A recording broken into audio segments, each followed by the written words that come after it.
Coach will open with an opening statement from you.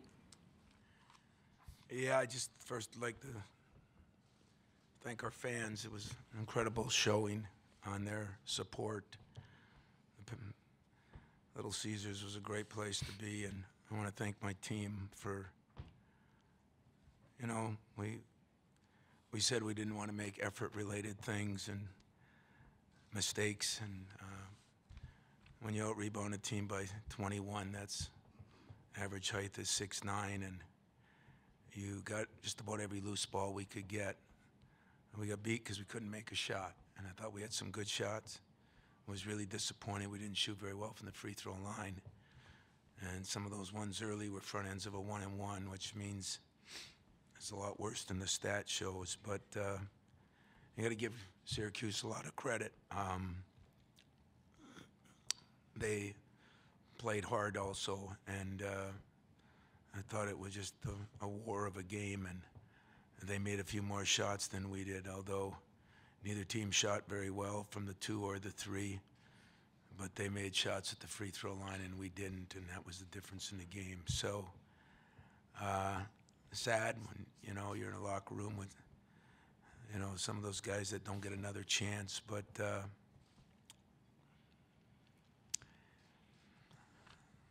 nothing that I can say that they didn't do. They played every bit as hard. Jim did a hell of a job coaching his team, and I know he was upset with some things, and so was I. But both teams played their hearts out, and they just made one more basket than we did. We're going to open it to questions for the players. We'll start up here with Larry. Larry Lage, Associated Press. Miles, can you just share your emotions? What's kind of going through your mind right now? It's probably the saddest I've ever been in my life. I wanted to send my best friend Tum Tum out the right way, and our seniors, Ben Carter and Gavin Schilling. And unfortunately, I couldn't do that. That was my only goal for this year, and I'm sad I couldn't do it, but life goes on, and yeah, I don't know, just life goes on. Cassius, what are you going to take away from this season? Almost anything can be solved or fixed through hard work. You know, if you dedicate your time, put the hours in, you know, results will show. This team, you know, we got better throughout the year. You know, we just got better and better, and it was no secret formula. Players got better, you know. Xavier Tillman, he got better throughout the year, and there was no secret to it. You know, it's just he worked hard. So, you know, this summer, you know, it's another step for me to take. You know, it's a whole nother level that I could reach, and it's the recipe is just gonna be me, you know, putting that time in and working on it. Other questions for the players? Okay, Larry.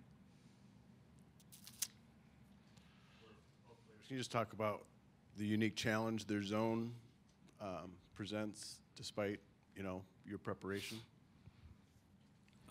It kind of forces you to take, you know, some two-pointers. We don't, you know, you can't really punch inside, you know, like we couldn't really get Nick Ward as involved just because how they played the zone. So that would be the only challenge, you know. Other than that, I think we got some great looks, you know, some shots that we usually knock down, and, you know, the ball definitely wasn't falling tonight.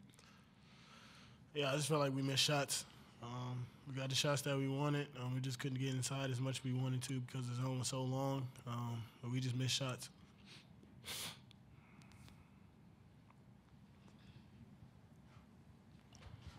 Miles, it might be a little bit more difficult to say about it now, but when you do look back on what you have accomplished at Michigan State with this team this year as conference champions, what are going to be the bullet point takeaways, the things you'll remember most about this season? Just how much fun we had with everything that was thrown at us. We still had fun, and I love every guy that's on my team. That's why I'm so hurt right now. I couldn't ask for a better team, and I have memories that last a lifetime. Any further questions for the players? All right, we're going to let them head back to the locker room. Gentlemen, congrats on a great season. We'll open the floor to questions for Coach.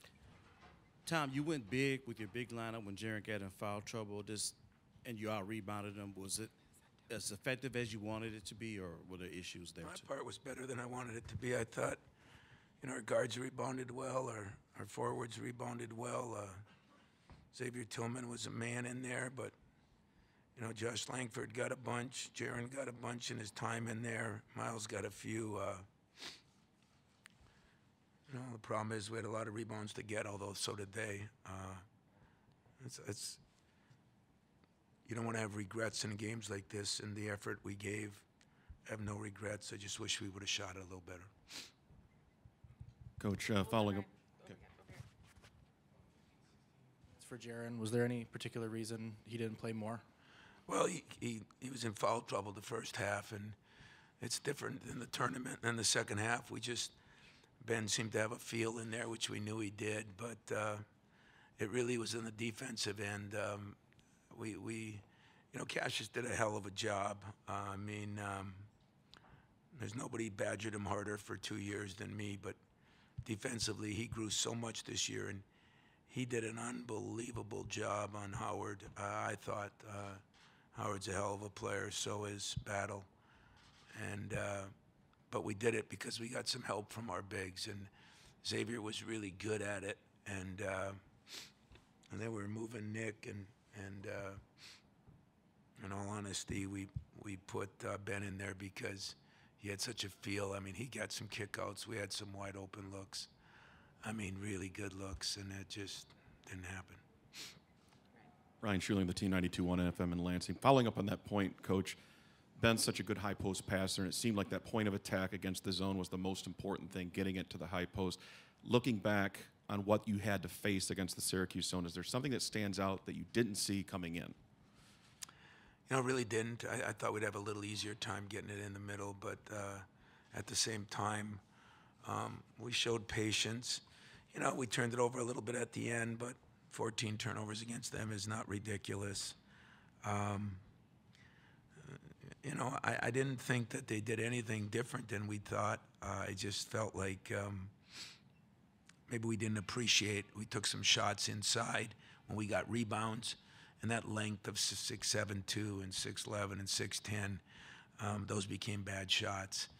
Those should have been kickouts, but it was probably hard for Nick. Nick played pretty well too, but he's just not the kind of guy that kicks it out, and he's trying to put it up, and their length when you're underneath the basket bothered us. So maybe that would be one thing.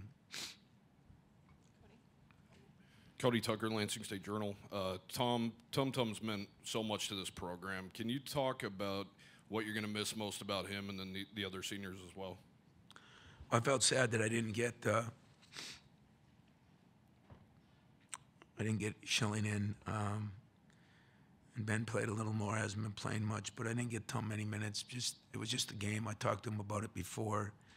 It was just a situation, and I think Miles said it best in the locker room.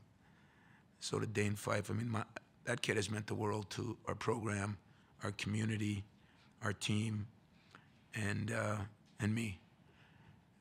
And I don't know if there's another Tum out there. I just hope I can keep him around for a while. But I'll figure that out in the future. He's meant the world to our entire community. He's been rock solid through a lot of things this year, and I love him for that. As I do, it's hard not to feel bad. I know why Miles came back, but he has no regrets why he came back, because in his mind he got to do the things he wanted to do when he came back, except maybe get to a Final Four. And you don't get all your dreams sometimes, but Cassius has gotten a lot better because of Tum. Miles is better because of Tum. Josh is better because of Tum. Nick Ward has really made some strides in the last 3 weeks, 4 weeks, a lot because of Tum. Tum's not God, but he's right there.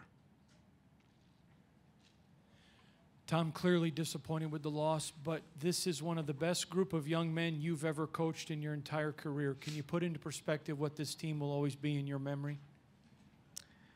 Well, as everybody knows, it's been a different year. I don't think, me personally, I could have gone through the year without a group like I had. in fact, I know there would be no way. And, you know, I've had some couple disappointments with some pretty good teams, and that's the way basketball goes. And I think Tom said it best to our team, you know, that hold your head up high. Don't let one game, we're 30-5, define who we are. Let the times when we went through some tough times define who we are, the way we stuck together and hung together and battled together. And there's no reason to hang your head, as he said. Nobody's got cancer. There's a lot worse things in the world. It just never seems like that when you coach and when you play, especially when you're a senior. The rest of us all get different chances, but they don't. And I love the kid, but I could look everybody in the eye and say I love every one of these kids, and that's coach speak. I don't give coach speak very often. I give heart speak. And from the bottom of my heart, that's the way I feel about him. Another question, quickly. Larry? And this will be the last one because we're running out of time here. When you see Ben Carter and Xavier Tillman out there in a million years, did you think those two would be in a clutch NCAA tournament? Well, not only clutch, but they played pretty well. But it wasn't that Jaron didn't. He just, you know, sometimes the youth,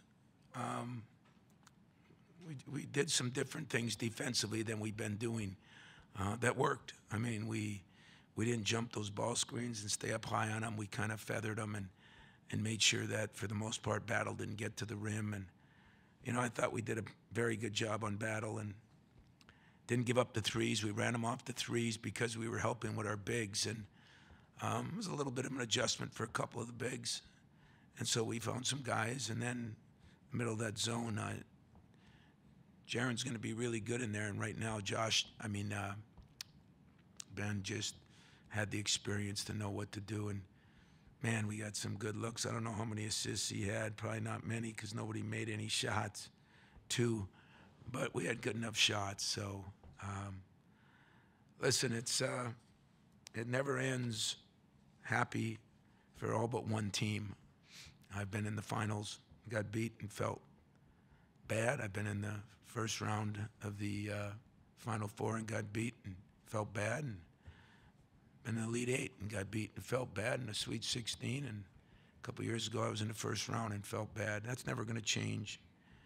But it's not going to define who we are. What's going to define who we are is what these kids went through this year and how they handled it. That's what's going to define them to me, and I'm the only one that matters in the end.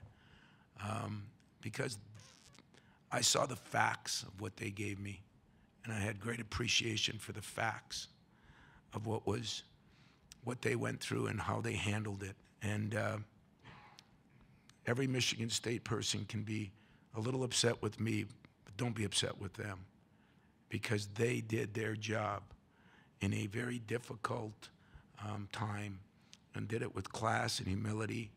And you will never, whether you're a reporter following them or a fan cheering for them, you will never have better kids to appreciate than this group. So I appreciate all of you. I'm sorry to our fans who did such an incredible job here this weekend. It was all set to maybe get another shot at Duke, and yet Jim Boeheim and his team deserves all the credit in the world. They did their job. They did it in a hostile environment. They played very solid. They played their style. They did not change. They just made a couple more free throws than we did, and that was the difference of the game. So